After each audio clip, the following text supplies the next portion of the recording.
Having healthy wrists can easily be taken for granted. On a scale of seriousness, wrist injuries may or may not seem that serious, but if you've ever had a wrist injury, you would understand how disabling these can be. But a new study is combining both MRI technology to assess patients that have wrist injuries and then provide information to the surgeons or therapists. Specifically, we want to be able to tell them which ligaments are most likely impacting the patient. With motion analysis. To develop not just the animation, but really a mathematical model of how the bones, the joints, and the muscles are moving and behaving with different activities. Discover an MRI research study that's all in the wrist inside this edition of CTSI Discovery Radio.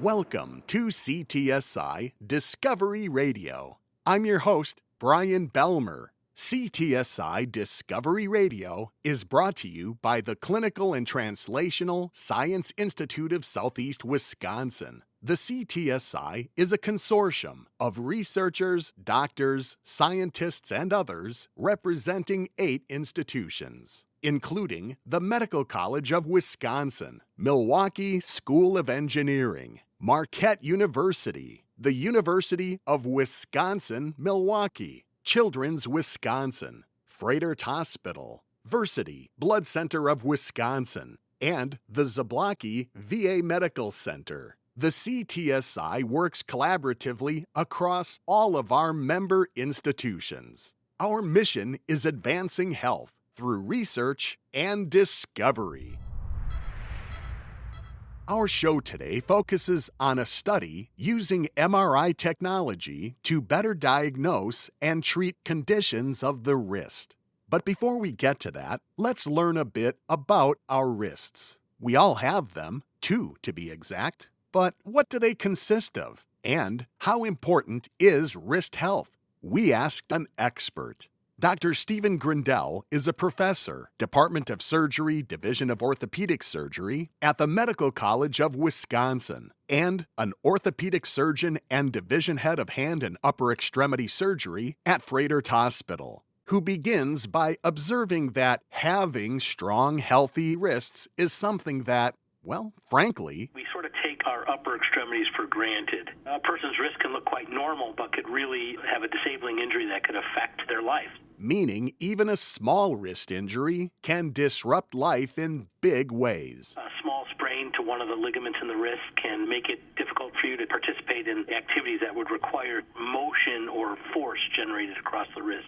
We all know where our wrists are, but what do our wrists consist of? The wrist is a series of 8 bones that sit between your hand bones and the long bones of your forearm. And the wrist has to be able to move around in a wide degree of angles and also have enough stability to lift things. As far as the exact structure of our wrists, there's ligaments that connect the bones together, and then there are these 8 small bones that span between the forearm and the hand. Now, within the wrist, there's a number of subclassifications of joints, so there's multiple little joints within the wrist itself.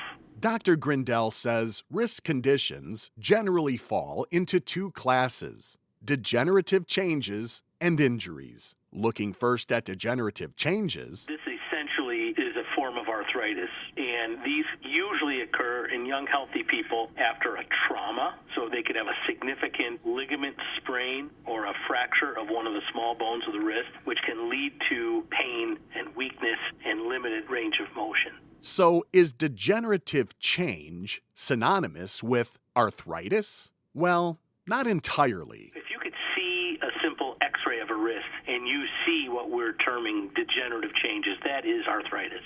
But there are also degenerative changes that can occur to ligaments, which you don't see on an x-ray. So degeneration can be a ligament issue, but mostly when we refer to that, it's an arthritis issue. What are common treatments for degenerative changes in the wrist? For acute or short-term conditions, physical or occupational therapy therapy can be helpful in helping decrease the inflammation and improve the range of motion and the strength. So treatments initially would be rest, sometimes with a splint, therapy, occasionally an injection of corticosteroid and some numbing medicine. And for chronic or long-term conditions, surgeries which we perform either to stabilize the wrist or in more severe situations where the arthritis is bad, sometimes we remove some bones in the wrist to help bypass the problem, and occasionally we'll fuse bones in the wrist so they don't move any longer. What about wrist injuries? What are the most common types? We see simple things like slipping and falling. If you're using a drill and it causes a forceful torque of your wrist, any torquing injury can also cause ligament injuries and then degenerative changes that follow. Treatment requires first determining severity of the injury. You would typically have a physical exam and take x-rays. Based on what we find there, we may order an MRI, we may order an ultrasound, or we may order a CT scan if we're still unclear as to the problem. Then, once the extent of the injury is determined, treatment options would include rest if it's not a bad problem. Other treatment options would include consideration for targeted steroid injection into the area. And again, in serious cases, then sometimes surgery is needed. And the surgeries are varied. They can be repairing ligaments that are injured, reconstructing ligaments that have been torn and can't be simply repaired, or taking out or fusing bones in the wrist. Later, we'll discover a study using MRI technology in diagnosing and treating degenerative conditions and injuries of the wrist. How key is MRI technology in clinical practice? MRIs are excellent. They not only give you insight into the ligaments that are injured, but they can show you acute or chronic findings that other technologies can't. So if somebody that you suspect tore a ligament in the wrist, MRI is the best technology for this. Once a wrist has an issue, is it more prone to re-injury or return of a condition? Very good question. The answer is absolutely yes. That's why I think you really want to take care of it sooner rather than later and hopefully get you back to a status that's close to pre-injury as you can. Which, if you've had an issue, is important because on a scale of seriousness, wrist injuries may or may not seem that serious, but if you've ever had a wrist injury, you would understand how disabling these can be, and just simple things can be curtailed.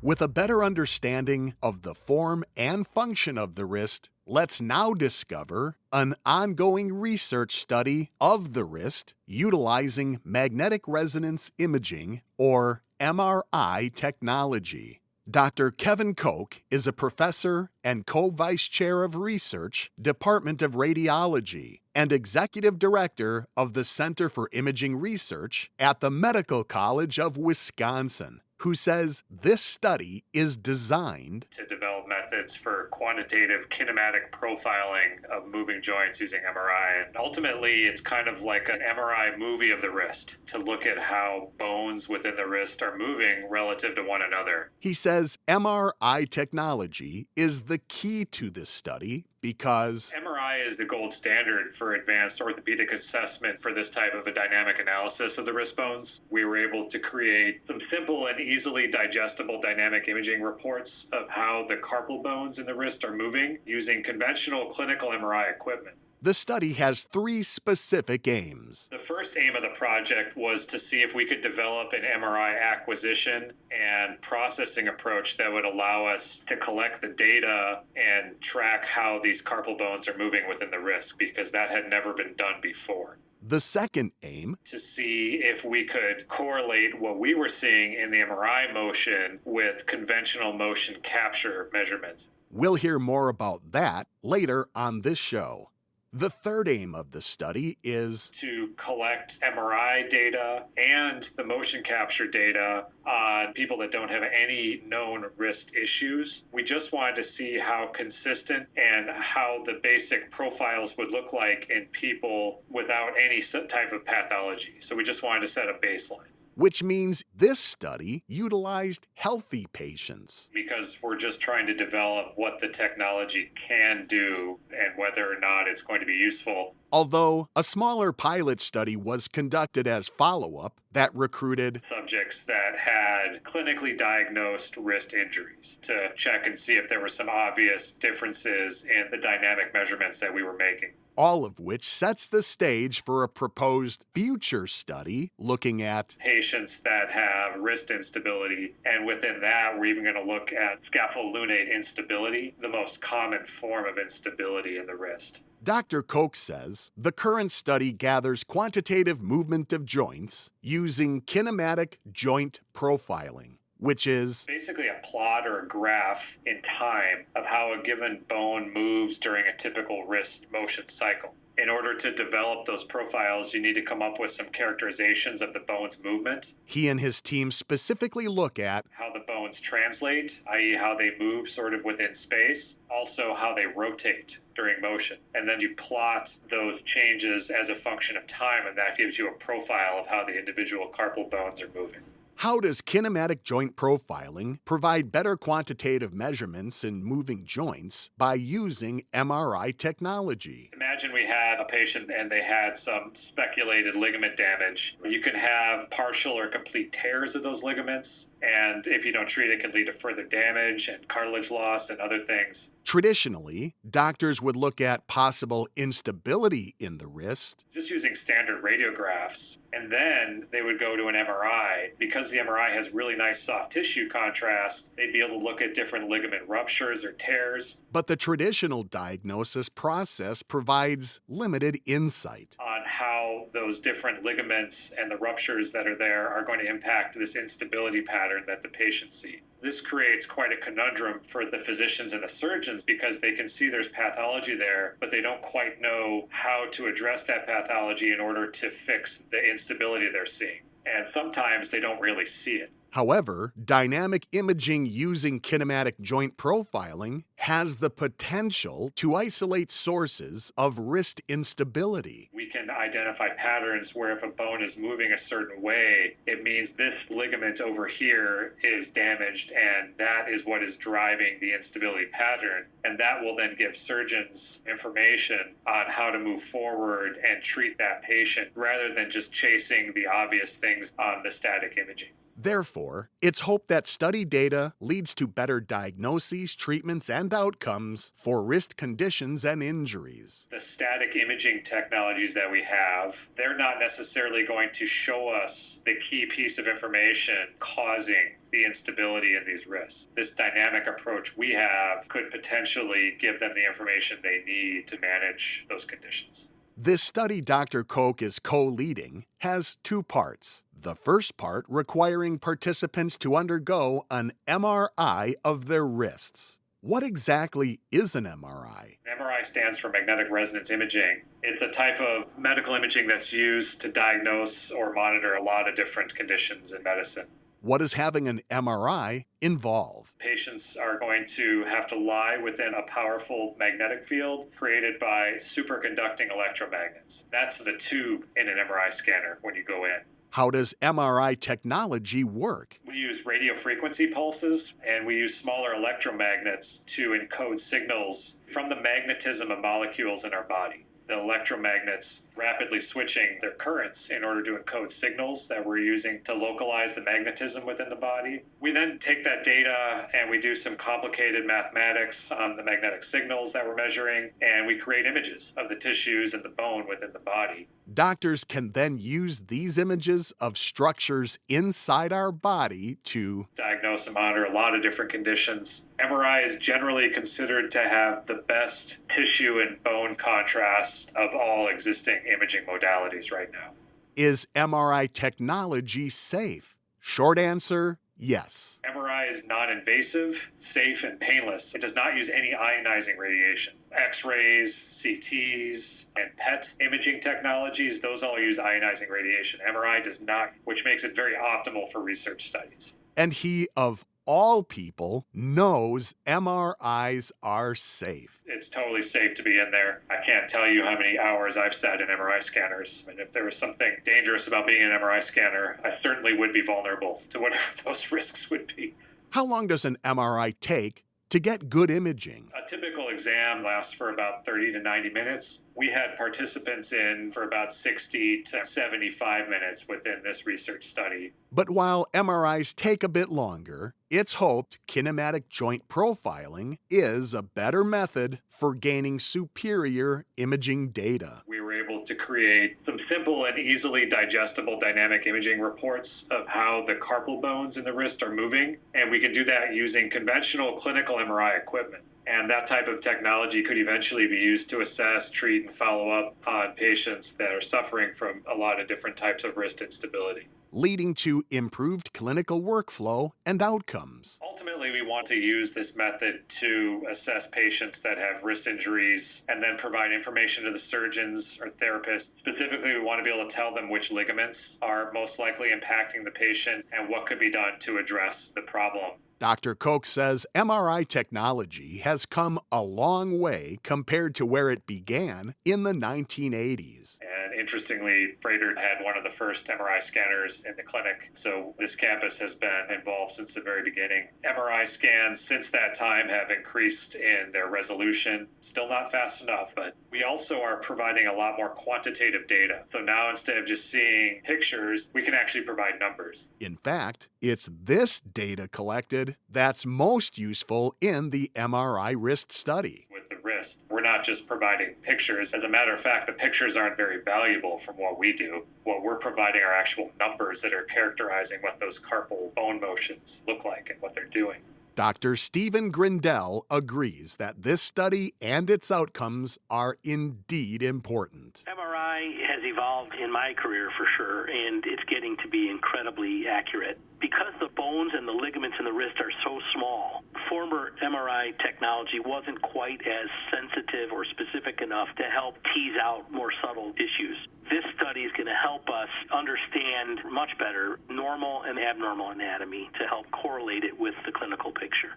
If you want to learn more about the science of MRI technology, there's a really cool site called radiopedia.org. Go to the MRI section of that page. It talks a lot about the basics of MRI, the advantages, disadvantages, some history, and then some links to specific applications where MRI is used. Dr. Koch is excited about his team's work and achieving the aims of the wrist MRI study.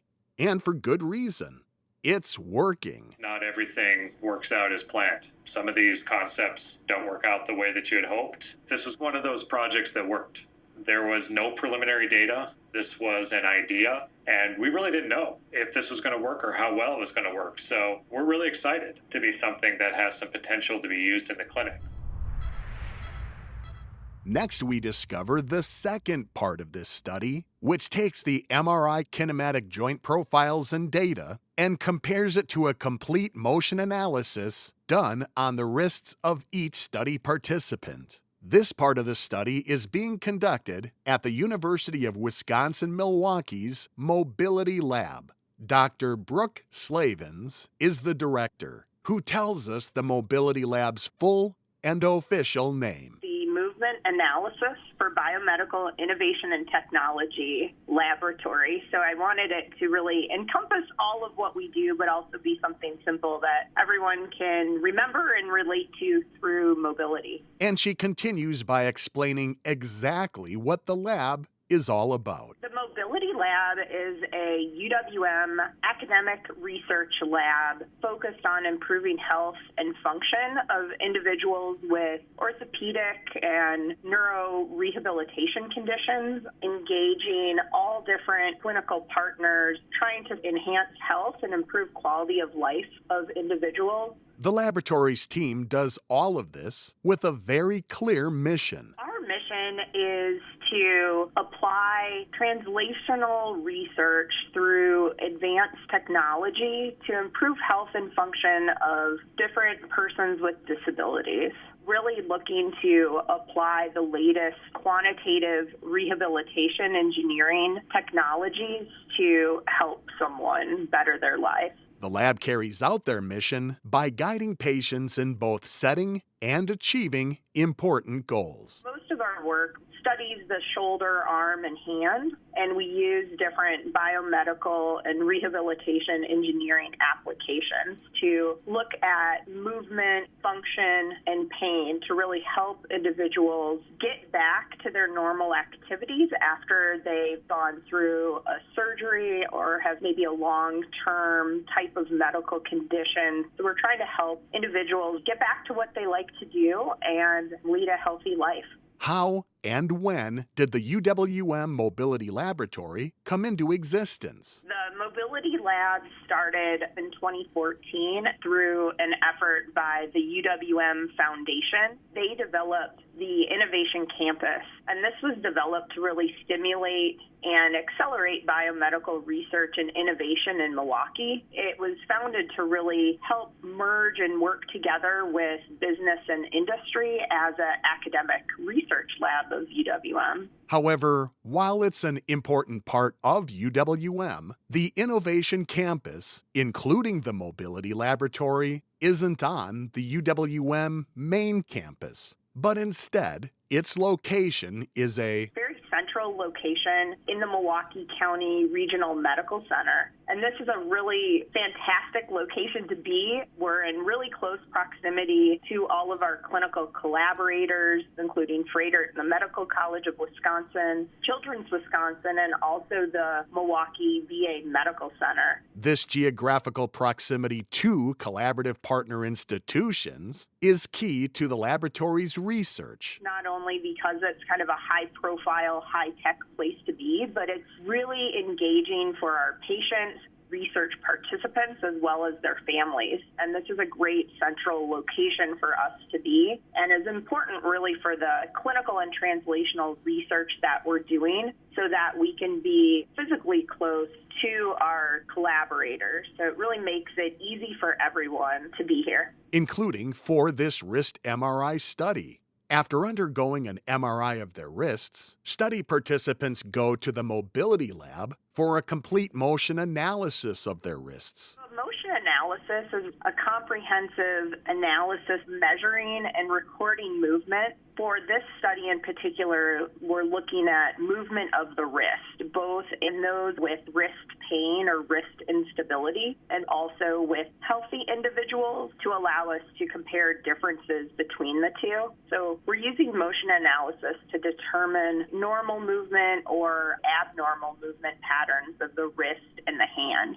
Dr. Slavens tells us study participants do a series of tasks as part of their motion analysis. We're looking at simple tasks that someone might do in their everyday life because that's what we all need to get back to the different things that one might be doing throughout the course of the day. So, for example, individuals go through different movements such as drinking from a cup, eating, movements of flexion and extension, open and closing of the hand, so we can have a three-dimensional comprehensive assessment of complex movements over time. How are these motions captured and recorded? She describes what participants experience in the lab. They're in the center of a room, and you can picture 15 cameras around them that use infrared technology to record the motion. What's the difference between recording motion using infrared cameras versus typical video cameras? The infrared cameras only see something that is reflecting light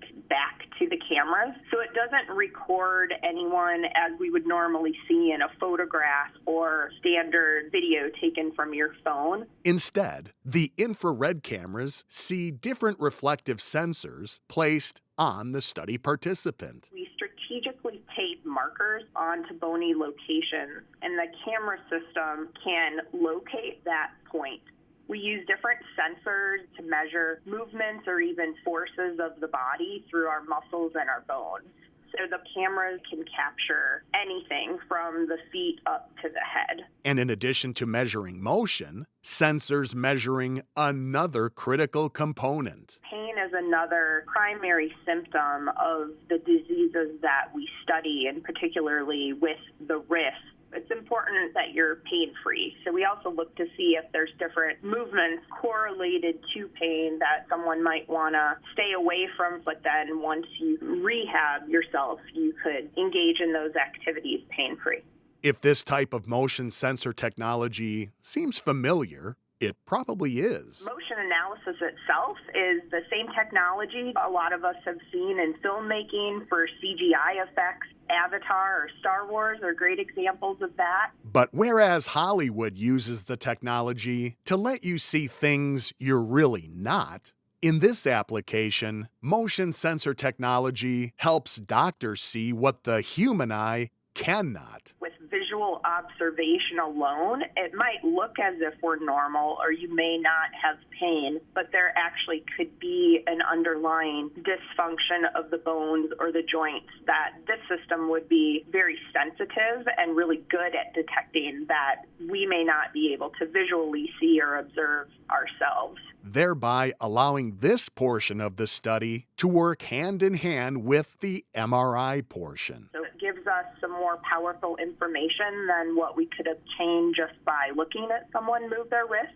And we use that to develop not just the animation, but really a mathematical model of how the bones, the joints, and the muscles are moving and behaving. And we can combine this with the first part of the study from Dr. Koch's lab to really look more closely at the bones and how those are moving with different activities. Once a participant completes the MRI and the motion analysis, both sides come together to review the data and compare that with healthy individuals as well as those that might have pain and other symptoms. This gives us perspectives of radiologists, surgeons, engineers, kinesiologists all together to know what is the best step forward for this individual. Because based on the data, the options are many. Is it a conservative treatment such as physical therapy or occupational therapy,